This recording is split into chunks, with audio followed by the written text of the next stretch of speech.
Hey everyone, welcome back to Easylish, the podcast where learning English feels simple, clear, and fun. I'm Mia, and as always, it's great to have you here with us. And I'm Tom. We're so glad you pressed play today. Just a quick reminder, our style here is slow, clear, and easy to follow. We use simple words, repeat key ideas, and make sure everything is explained so you can understand and, more importantly, use English in real life. Exactly. Our mission is not just to help you listen, but also to practice speaking and thinking in English at the same time. And today, we're diving into a question that almost every learner has asked at some point. How can I start thinking directly in English instead of translating from my native language? Maybe that sounds familiar.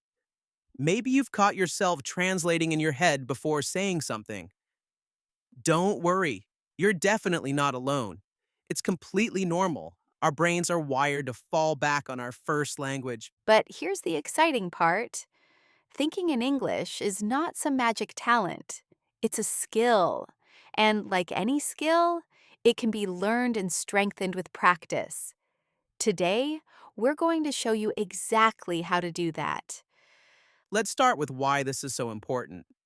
So many learners tell us they feel slow when they speak English. Why does that happen?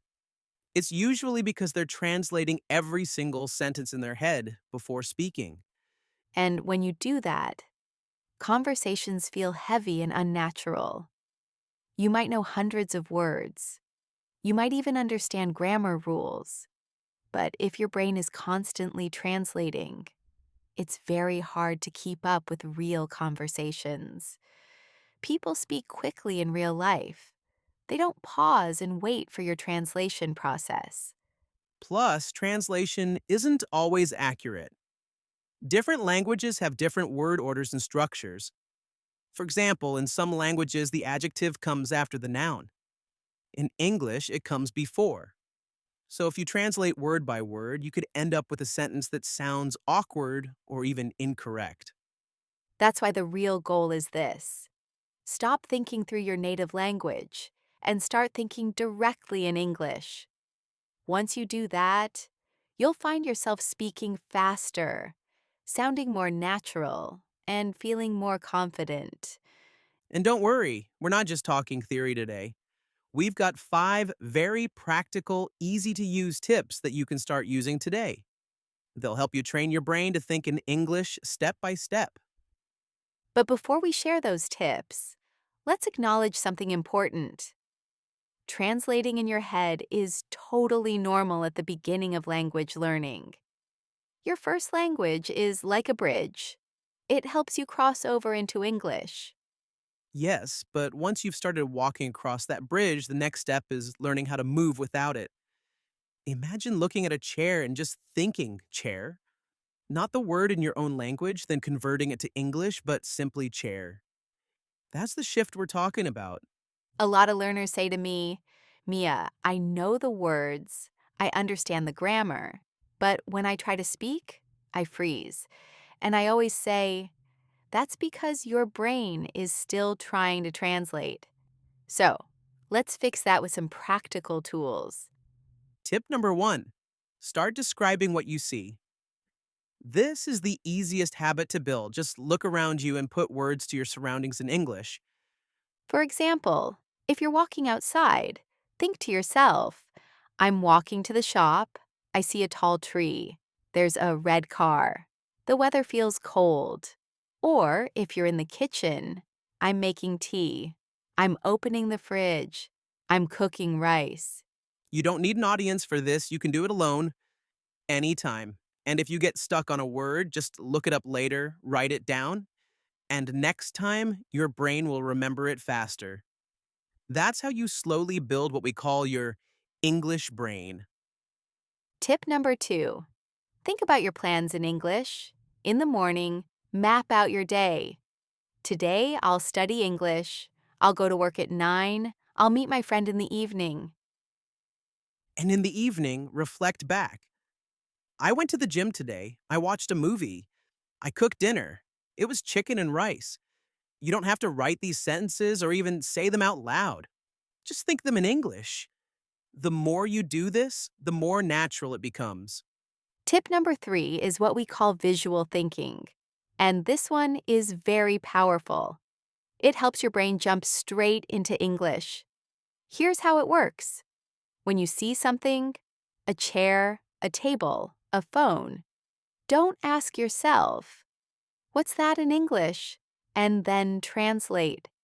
Instead, train your mind to go straight to the English word. Phone, spoon, book, pen, tree, bus, window, shoes, dog. Whatever you see, just label it in English in your mind. Do it every single day until it becomes automatic. Soon, English will be your brain's first response. Tip number 4, shadowing. This is one of my favorites. It's when you listen to a native speaker and immediately repeat what they say, almost like you're their echo. Yeah, and the key is to not just repeat the words, but also the voice, the speed, the rhythm, even the stress and intonation. If the speaker says, "I'm going to the store," you repeat right away. "I'm going to the store." No pause, no translation. At first, it feels tricky, but with just 5 to 10 minutes a day, you'll notice your brain starts reacting faster and faster. Eventually, you won't even have time to translate. You'll just speak. And finally, tip number 5. Use English for the little simple things you do every day. When you're walking, the sun is shining, the wind is cold, the dog is barking. When you're cooking, "I'm washing the rice. I'm adding salt. The food smells delicious." Or, when you're cleaning, "I'm sweeping the floor. I'm folding the clothes." These are easy, everyday moments where you can practice without stress. And guess what? That's exactly how children learn their first language, by naming what they do in simple sentences. Step by step. That's how you train your brain to think in English naturally. All right, friends, let's bring everything together now. We've talked about the why, we've talked about the how, and now it's time for something really practical, your simple daily plan. And don't worry, it's not complicated. It's just 4 small steps. 4 things you can do every single day. Let's walk through them together. Step 1. Start your morning in English. The moment you wake up before you grab your phone. Just take 1 quiet minute. Think about your day in English. It can be super simple. In your head, say something like, "Today I'm going to work. I have a meeting at 10. I want to study English for 30 minutes." These don't need to be long sentences, just everyday thoughts. You can do this while you're brushing your teeth or sipping your morning coffee. The point is to set the tone for your day. English comes first. Step 2, describe what you see as you move through your day. Look around and notice what's happening. In your mind, you can say, "I see a man walking his dog.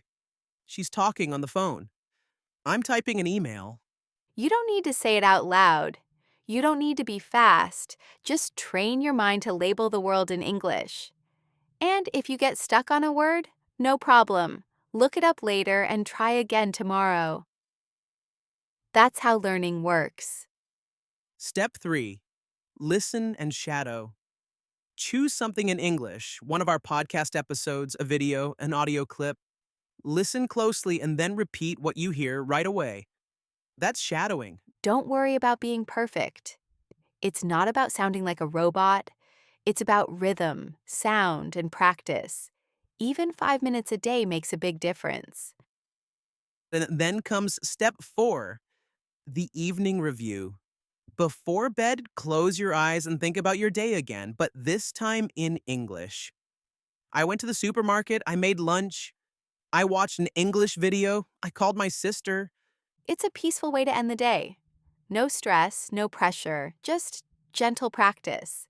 Think of it as your English bedtime ritual. And that's it. 4 easy steps. If you do them every day, here's what happens. After 1 week, you'll feel a little more confident. After 1 month, your brain will naturally start reaching for English first. At the beginning, maybe only 10% of your thoughts will be in English. And that's already a win. Keep going, and soon it's 30%, then 50, then 70. And one day, without even realizing it, you'll catch yourself thinking entirely in English. Not because you forced it, but because your brain has been gently trained. So here's the final message we want to leave you with. Thinking in English is a skill, and skills are built step by step.